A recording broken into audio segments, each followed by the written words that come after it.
Hey, I'm Shaw, or ShawBH if you've seen me on Twitch. I've spent a lot of time grinding Deadlock over the last year, and I've managed to hit rank 1 on multiple characters, as well as top 25 on the regional leaderboard. One thing I noticed while climbing is that a lot of players assume they're losing lane because the enemy has better mechanics, a stronger hero, or because matchmaking screwed them over. But most of the time, that isn't actually the reason. There are a handful of mistakes that I see players make over and over again at pretty much every level of play, and they're the kind of mistakes that quietly lose you souls, lose you pressure, or eventually lose you the game. The good news is that almost all of them are surprisingly easy to fix once you know what you're looking for. So in this video, I'm going to go over the 7 biggest laning mistakes I see players make and explain how to avoid them, so you can start winning more lanes and climbing more consistently. Let's start with probably the biggest one of all, fighting the wave instead of the enemy player.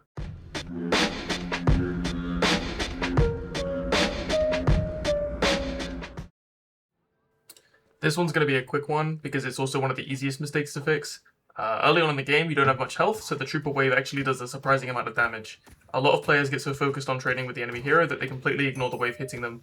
One trooper only does about 15 damage a shot, which doesn't sound like much, but when you've got 4 or 5 of them attacking you at the same time, the damage adds up incredibly quickly.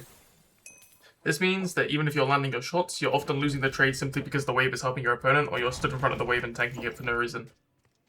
As a general rule, you should be looking to play behind your own wave or around cover whenever you're trading. Make your opponent walk into your wave instead of walking into theirs. It's a really simple adjustment, but it'll save you a surprising amount of health over the course of a lane. Another thing to think about is whenever you are pushing a Guardian with wave and you have no intention of diving or dying for the Guardian, you should make sure to back off out of the range before your last minion dies, as the tower will immediately start targeting you and deal a significant amount of damage. And the final part of this topic is just an extension of what I've already said.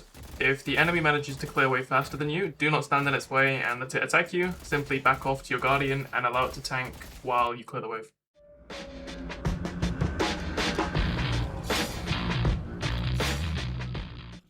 The next mistake I see all the time is players taking fights that they were never supposed to win in the first place. One of the biggest skills you can develop in Deadlock is recognizing when your opponent has an advantage over you. That advantage could be anything, or health, a stronger early game hero, an item timing, an ultimate, or simply a matchup that favors them. A really common example is health. If you've already taken a bad trade and you're sitting at half health while your opponent is nearly full, you don't need to prove that you can out-aim them. Even if you play the fight well, you're starting from a losing position. The same goes for matchups. Every hero has things they're good at and things they struggle against. If you're laning against someone like Apollo, don't stand in the range where he wants to fight you. You're giving him exactly the interaction his hero is designed to win. Instead, think about what your opponent wants to do and make it as difficult as possible for them to do it. If they want a close range fight, don't give them one. If they have a stronger early lane, don't keep forcing trades before you've reached your own power spike. A lot of winning lane isn't about making incredible plays, it's about avoiding the fights that are stacked against you in the first place. Before every trade, just ask yourself one question. Who actually has the advantage right now? If the answer isn't you, it's probably not a fight you should be taking.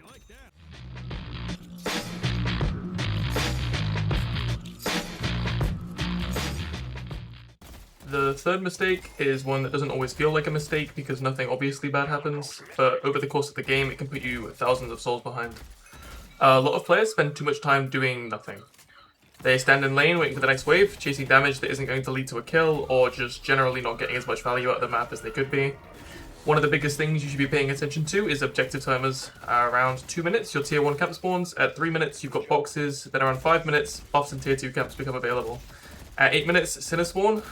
Something that's really easy to miss is that if you clear your tier 1 camp as soon as it spawns at 2 minutes, his will be back up again at around 3:30. That's another opportunity to pick up free souls that a lot of players simply forget exists. The key is to always have a plan for what you're doing next. If the wave is pushed and you can't pressure your opponent, can you take a camp? If there's nothing to fight over, can you collect boxes? If neither of those are available, can you pressure your opponent or secure more souls from the wave? You should almost never be standing around waiting for something to happen, aside from within the first 2 minutes. Every second should either be making you stronger or making life harder for your opponent. You don't need to memorize every tiny detail in the game, but you should know the important timers that create free value. If you can build the habit of playing around these, you'll naturally find yourself hitting item timings earlier than your opponents. So if you're new to the game, or you just haven't learned these yet, here's a quick list of the timers you should always be thinking about during the laning phase.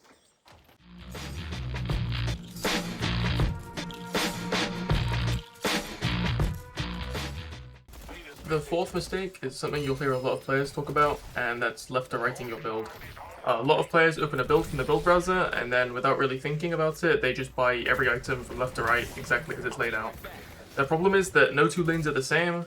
Your first few item purchases should almost always depend on who you're laning against and what's actually happening in your game.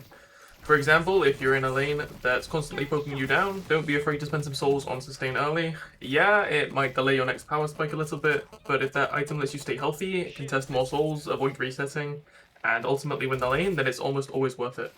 Delaying a power spike by a few hundred souls is a lot better than dying, missing multiple waves, and falling even further behind because you refuse to adapt. On the other hand, if you're comfortably winning your lane and don't need any extra survivability, then that's when you can afford to be greedier and stick closer to your normal build. Your build should be solving the problems you're facing in that game, not following a shopping list. Every time you open the shop, ask yourself, what's making this lane difficult for me and what can I buy to do something about it? If you can answer that question and buy accordingly, you'll start winning a lot more lanes than someone who's just clicking items from left to right.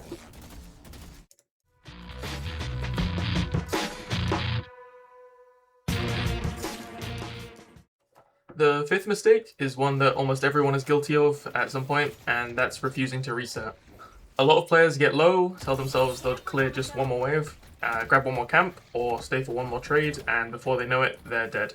Take this Yamato for example, she's already on 1 HP, but instead of resetting, she decides to stick around. At this point, she's not really threatening anyone anymore. She can't take a proper trade, and she can't walk up for souls without risking her life.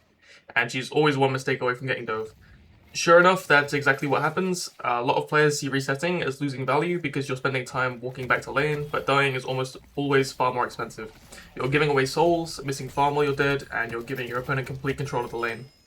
If you're playing on the blue lane, it's even easier to make the decision to reset. You're much closer to the base, so you can heal up and get back into lane much faster than on the side lanes.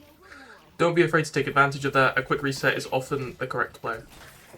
Obviously there are exceptions. If you know your opponent has to reset first, or you've got teammates covering the wave, you can sometimes squeeze a little bit more value out of the lane, but as a general rule, once you're no longer a real threat, it's time to base. Always ask yourself, can I actually fight if they walk at me right now? If the answer is no, don't get greedy, reset, come back healthy, and give yourself another chance to win the lane.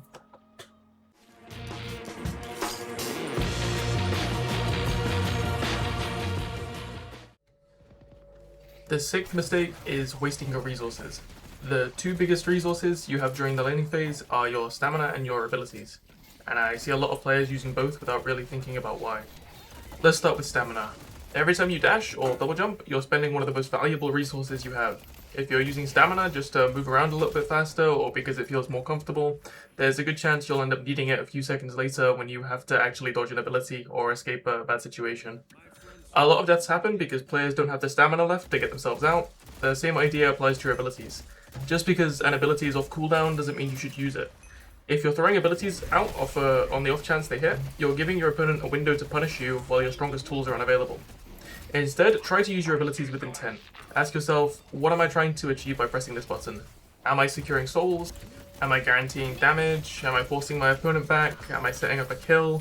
If the answer is I'm not really sure, then you probably don't need to use it yet. The best players don't just manage their health and souls, they manage their resources as well. Every point of stamina and every ability should be spent for a reason, because the moment you waste them is often the moment your opponent gets an opportunity.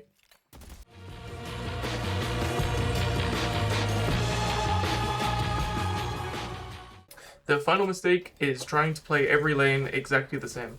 One of the biggest differences between average players and high-level players is that high-level players adapt. Every game is different, every matchup is different, and every hero wants to achieve something different during the laning phase. Some heroes are incredibly strong early and want to fight you from the moment the lane starts, others don't really come online until after they got a couple of items. If you're playing one of those weaker early game heroes, there's no point forcing fights before you hit your power spike. Instead, focus on surviving the lane, farming efficiently, and reaching the point where your hero actually becomes strong. Now, that doesn't mean you should ever write off a lane before the game has even started. I see people load into a difficult matchup and immediately decide they've already lost. That mindset just doesn't make any sense. Every lane is winnable if you play it better than your opponent. Sure, some matchups are harder than others, and you may have to play more patiently or more defensively, but that doesn't mean you can't win them.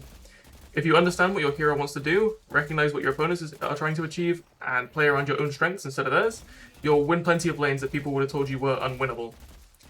You also need to understand what your opponent wants.